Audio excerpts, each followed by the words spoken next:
T-Dog, J-Boy, and me, I'm Lugs. Our pride and joy is pumping our mugs. Be careful, kids, it could get rough. We're flipping our lids on sports and other stuff.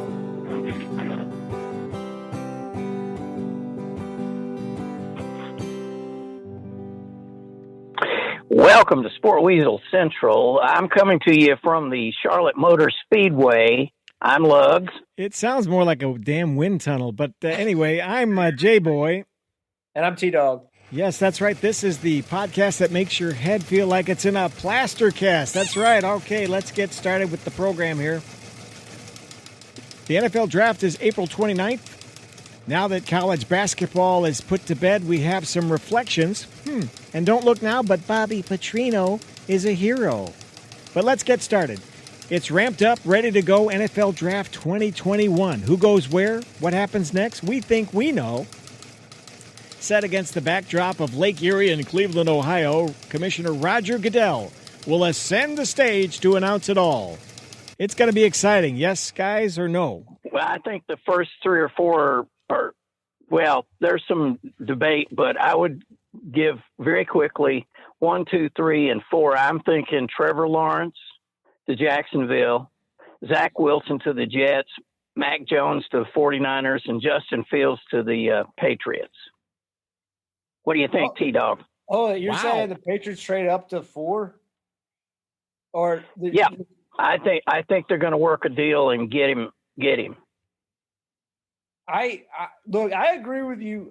I think the breadcrumbs make sense on Justin Fields. I don't know if they'll trade up, but it's not out of the realm of possibility. But you look at Cam Newton's contract, while I think we all agree it was good they brought him back, you really look at the money, it's not a lot. And clearly they're not going to go back to the Auburn quarterback who I'll admit, I believed him.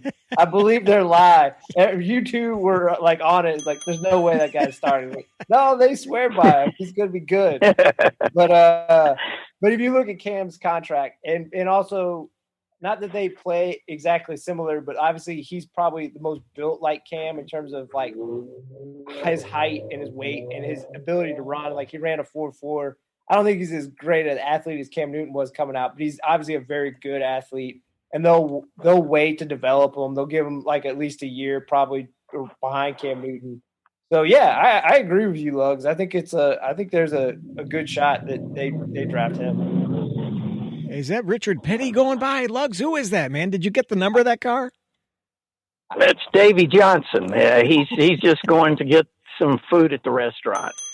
Well, I was just going to say, let me give you my next few calls, and you guys can call me out on them. I would say that Bengals will go with Jamar Chase. I'm thinking Miami will go with offensive line, maybe Rashawn Slater. I think Kyle Pitts ends up at Arizona.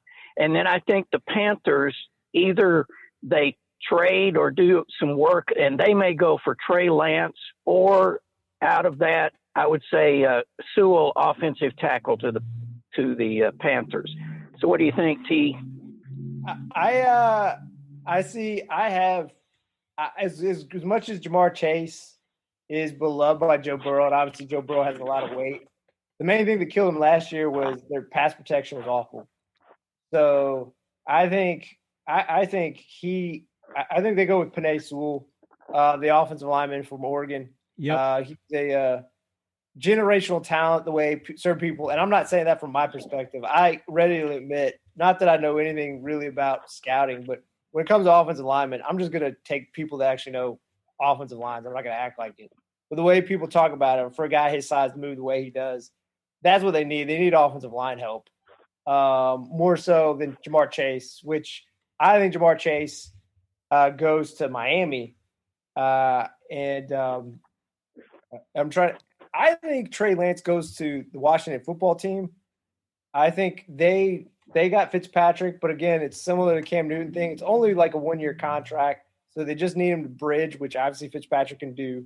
And I think Trey Lance, if you look at how I think Washington wants to play, they want to be a run-dominated team and then play action. That was North Dakota's State's offense. It was mainly a power run offense, and then like he created off bootlegs and play action. So I think it's suited mostly for him. Arizona, I'm not saying in the first round. The one guy I think that would be intriguing to go to Arizona is Travis Etienne, running back. I don't think they'll draft him that high. Maybe they go with an offensive lineman. But I think Travis Etienne in that offense would be awesome. I mean, he was a 3-time All-American. He ran like a 4.40 and averaged 7.2 yards per carry. I mean, the guy's ridiculous. Yep. And yeah, I like I said, like before the show, Jay Boy was bringing up Trey Lance to Chicago, and obviously they still need a long-term quarterback. I don't think he gets to 20. And Come on, man. I don't think the Bears have enough capital to move up that far. Holy, do you have any other predictions?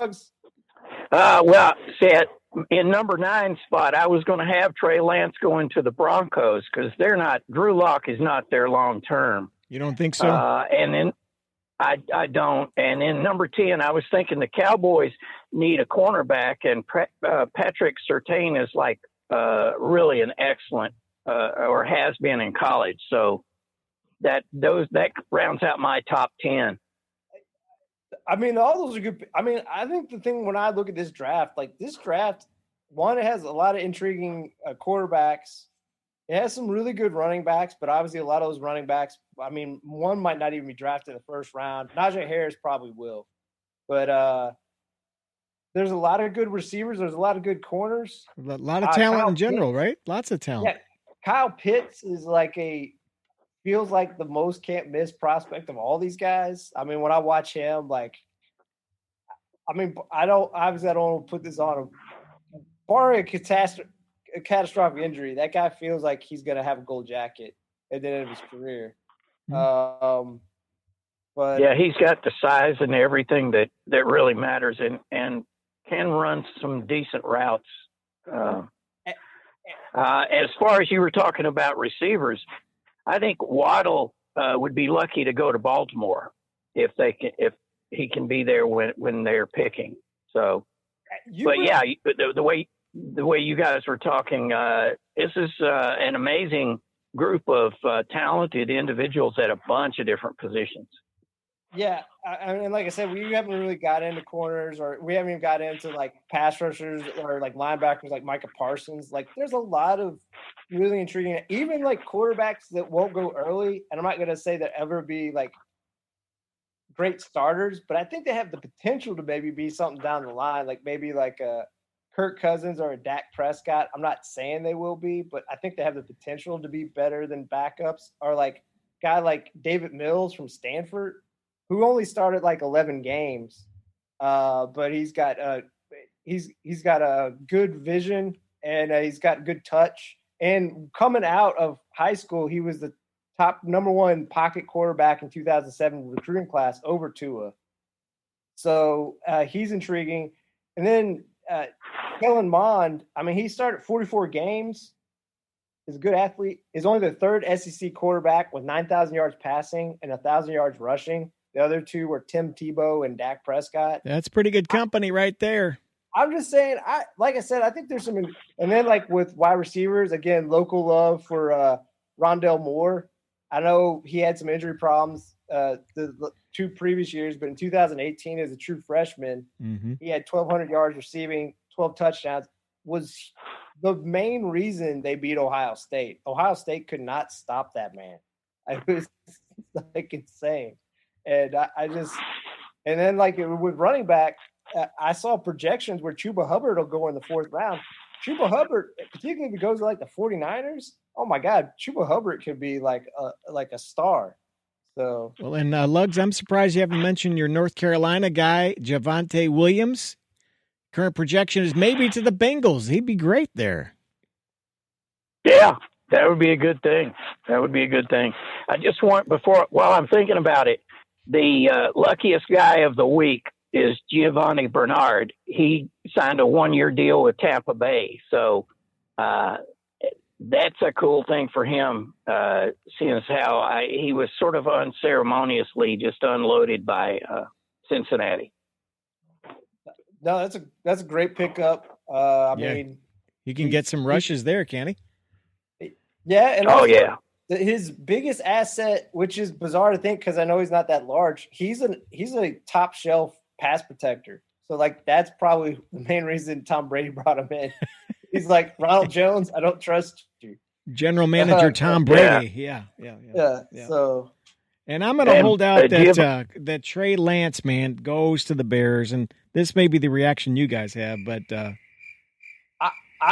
I really like Trey Lance. I mean, he only started 1 year. He averaged only 18 passes per game because of how dominant they were. I mean, there's things to be concerned about, but from everything I hear, he's a great kid. He's supposedly very intelligent. He's a very good athlete. He supposedly is an astounding worker. So there's a lot to like about him.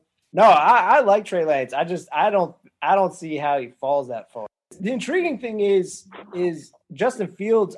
Again, I don't know enough about evaluating talent. It feels like Fields is the guy who's going to drop the furthest of the five, of the high five. He's getting no love at all. Lawrence,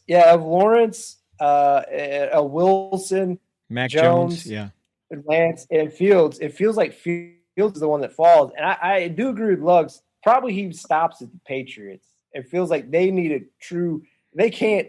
Again, like I said, I like Kellen Mond. I think he has potential to be good. I think David Mills has potential. They can't screw around with those guys that might take 2 or 3 years to develop. They need a guy because, again, I like Cam Newton, but this is probably Cam Newton, maybe like a 1-year contract and he's done with New England. But I don't know. Yeah, and we haven't even talked about Trask. I think that guy could sneak in somewhere.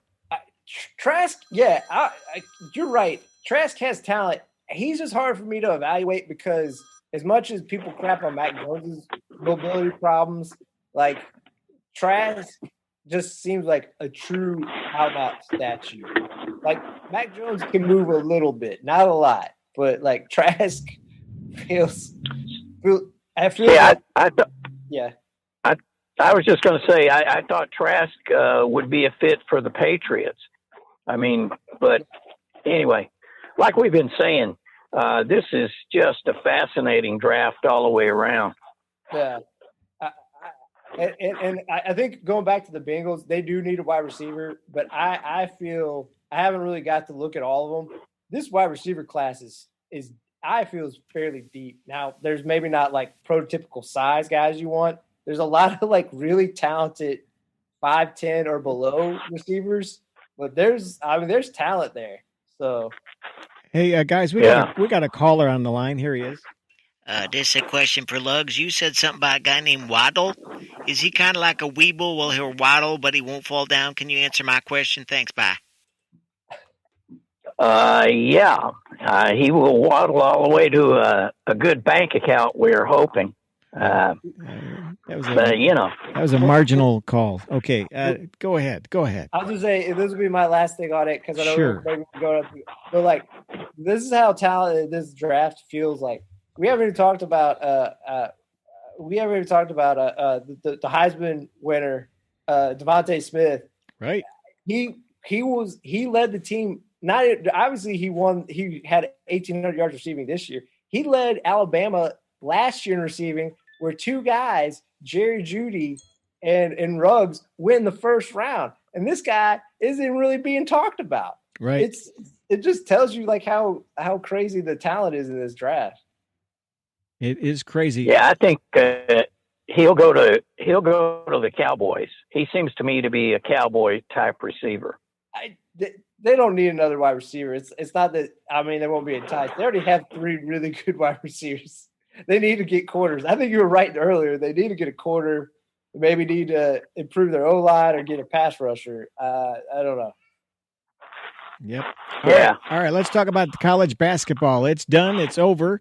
We crowned a champion, but there's some thoughts and reflections on the end of the season. Lugs, you wanted to take the lead on this. I bow in your general direction, sir.